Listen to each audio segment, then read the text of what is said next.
In this video, we will be looking at a social work journal article and analyzing the different parts of it. We'll be looking for the definition that is used in the article, the scope and magnitude of the topic, the individuals affected, the background and history of the issue, resources and barriers that relate to this issue, and positive and negative impacts. These 6 areas are generally in any social work article, and you will have to use them in your own paper. So looking at a scholarly example often helps us figure out what we need to write in our own papers. This video will only be talking about the elements in this article itself, not how to use ProQuest. I personally don't want to read 13 pages inside this small screen, so I'm going to download the article, save it, and then open it up inside either my browser or a PDF reader. By clicking the plus and minus sign, I can change the size.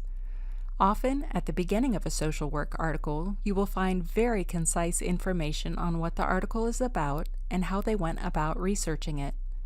Notice that we have a very clear purpose. Here we have the design methodology. We can see the findings without reading the entire journal article. The research limitations and implications are also included. The first thing to establish in your paper is the definition of your topic. Once you define it, use it consistently. Here, elder abuse is the topic, but this is defined and clarified. In the second paragraph, we have different words that are used to describe abuse: harm, exploitation, mistreatment, and maltreatment. Add these terms to your list of keywords. You may need to do further research, so keep your list up to date. Another section of your project is defining the scope and magnitude. The next page of this article explains how many people may be experiencing abuse, the worldwide prevalence, and how severe the magnitude of those incidents may be. Notice that the discussion of the scope and magnitude not only dialogue about the issues that arise when someone is abused, but the issues that arise when someone is accused of abuse. This is an example of being thorough in your consideration of all people affected by this problem. The methods are next. How does this fall into the 6 categories that we're using? By explaining their methods, these researchers are revealing how they narrowed their topic. You will need to do the same. These researchers found information and research in particular databases.